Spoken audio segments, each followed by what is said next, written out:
waiting to be let in. That's Greta O'Leary from her debut album, River Dark. She calls her music spook folk. We call it gorgeous. Here is Greta to tell us how it feels to finally get this long-awaited long player out into the world. It's my first album, so I don't quite know. It's all new, the experiences, but it's been really, really lovely, and people seem to be enjoying it, and people are buying it and listening to it. So that's what you want. Is that so? Was there a specific purpose to you writing these songs and making this record? Was there something you wanted people to get out of it, or a message you wanted to convey? I guess I just wanted to make it for myself, I suppose. Um, Separate from always wanting to get that first album out there. It's I don't know, it's just a very empowering, it's very strong and meaningful record for me, that I just needed to make. Yeah. Right.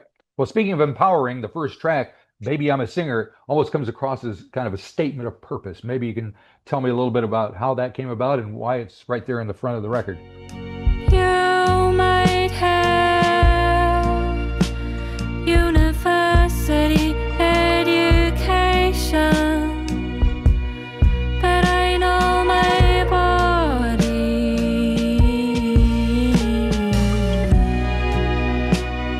Slow and soft, it's all I've ever had.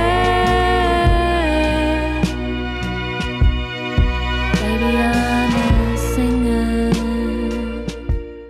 Baby, I'm a Singer. Yeah, it's a little bit of taking hold of the artistic path and I guess allowing myself to do that. And also, yeah, it's a little bit tongue in cheek of how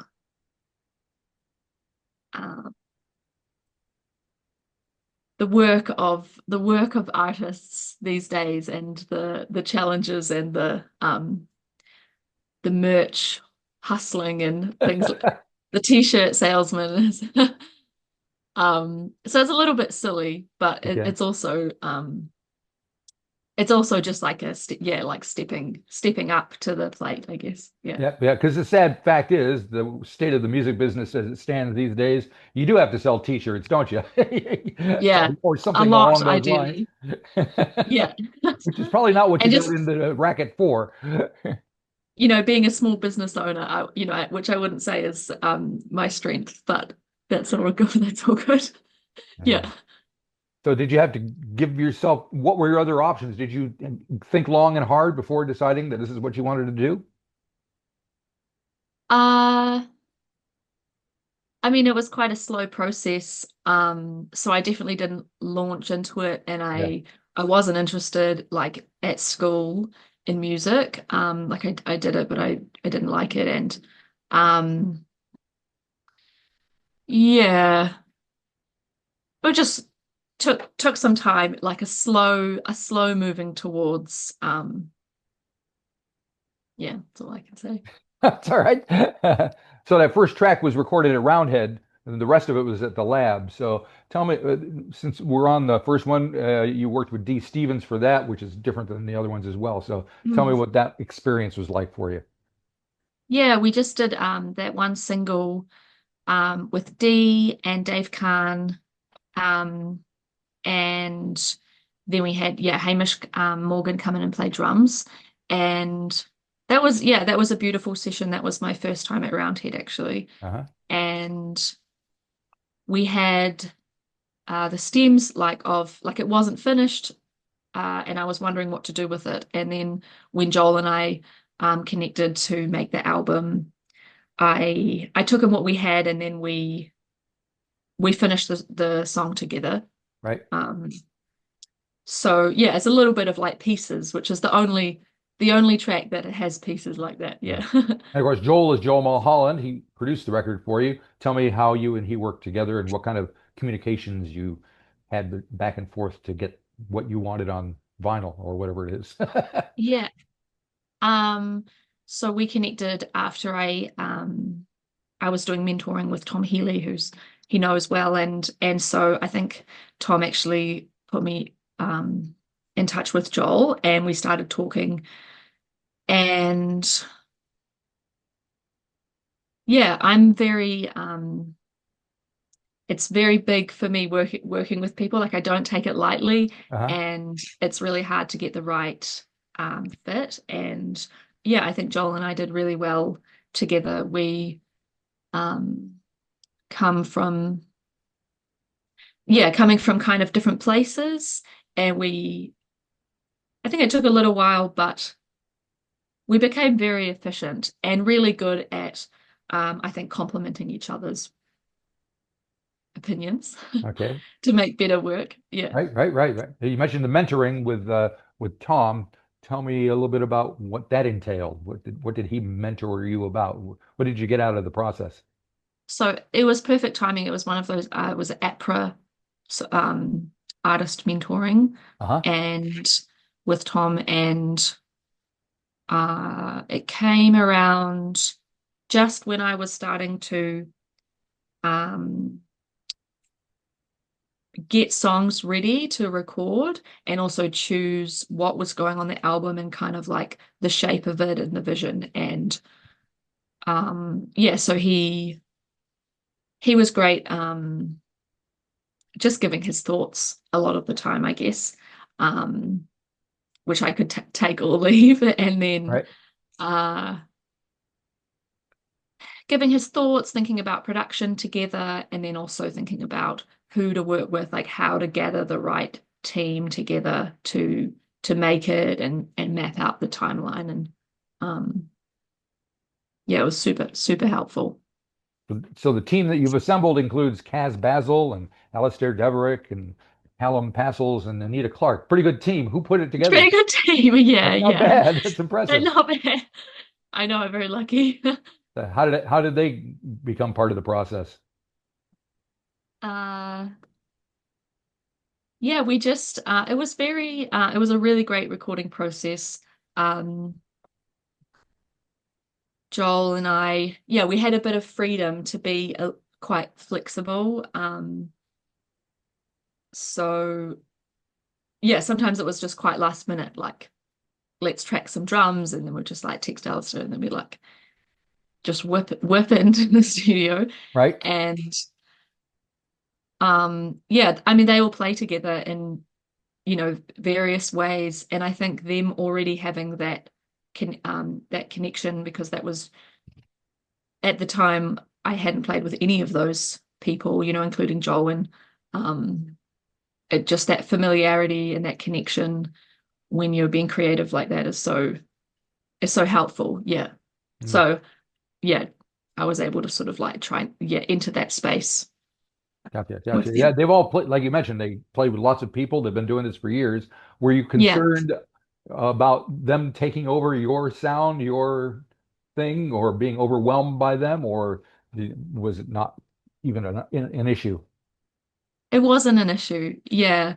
They're so great. And I mean, I can imagine, particularly if we were all, if we were recording live, and if I came into, with four new people, Right? um, I can imagine that happening to someone, but it wasn't like that at all. And so much of the time it was bringing in one person.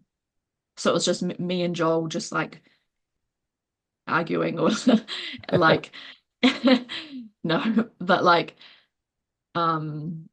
working with them, as opposed to like them as a crowd. Yeah.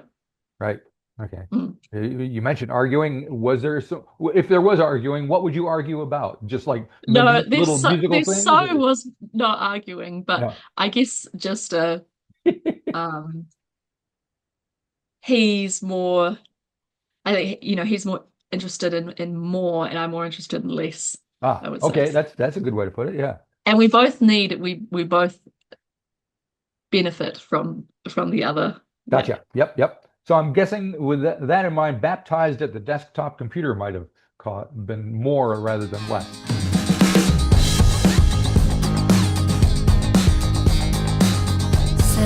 demons, was in possession, blamed himself for letting the devil in. Full of regret, we never went to church, only on Christmas when Santa took the pulpit. Flinging candy, did he miss me? I ain't a good catch, but I try. Actually, that one I always wanted to be more. Okay. And I had this desire for like a drum machine, like something different. Yep. And I think, yeah, we just like really nailed what the dream was for that one. Do you listen to a lot of electronica, or what do you listen to when you're not working? No, I mostly listen to it's pretty diverse. Like there's a 50% of like folk artists, and Right? then just a very, very broad yeah, including electronic music and hip hop Uh-huh. and lots of indie stuff in New Zealand. You know, it's hard work just keeping up with all of the amazing music that comes out of There's a lot of it, Aotearoa. man. I know I'm Yeah, trying every day. yeah.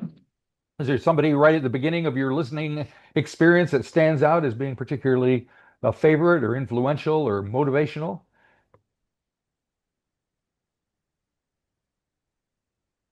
Motivational. Big Inspiration. fan of Angel Olsen, Oh, not New there, Zealand, that's all right.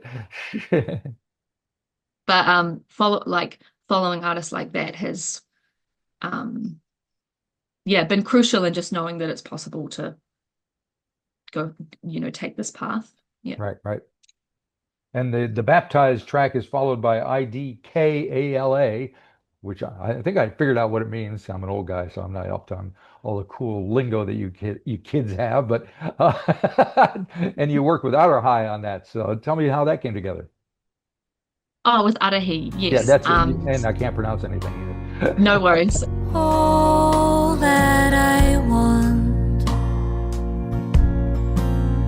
is a quiet, dark heart.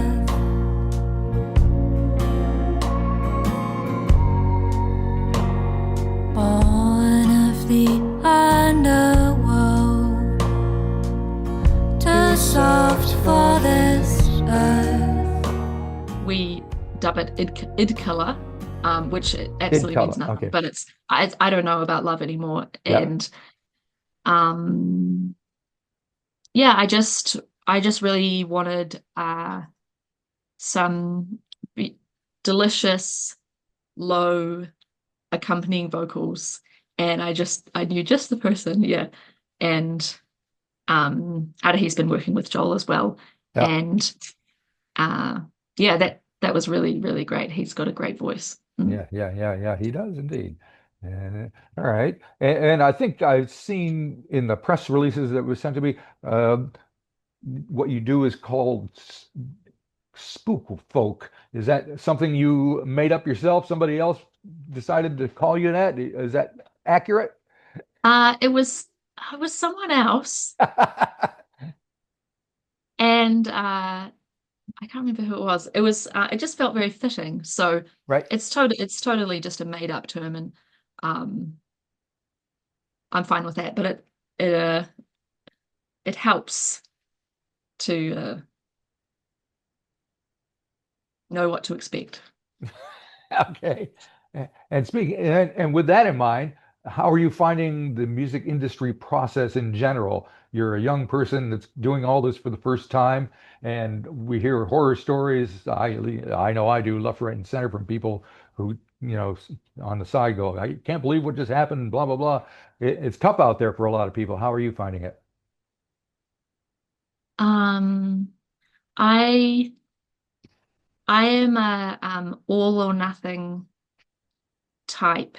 I have come to learn later than perhaps I could have, Right? and uh, so I think a lot of things don't bother me too much because I just know what I'm doing, and this is the reality, and the work makes me so happy. So uh yeah, just having good people around is just the best and most crucial thing you can do is just developing great community with your music. Yeah. Right. Have you always been that confident? You just told me you know what you're doing, which a lot of people won't say that out loud. No, I definitely haven't been, and that would be the former um of like a not doing anything or Right. like not moving forward and like not being a yes. And so um no, I've had plenty of vague, confused times. I just no longer am in those vague and confused times. Well, that's good to hear. Yeah, yeah. Yeah. And are you thinking about what you're going to do next? Yes, I am actually, yeah. Which is a little bit intense because we haven't even toured the record yet. So um Well, I yeah, find that but artists are generally thinking two or three things in advance because the process takes so long to get from A to B to C that they're long past it by the time we're talking about it. yeah, totally, totally. I feel like we were very quick with this.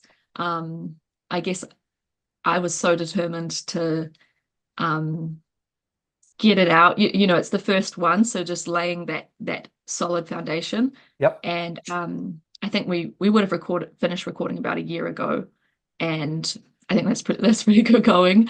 Hmm. It's been a big 12 months for sure, and yeah, just always writing, and we're just scoping out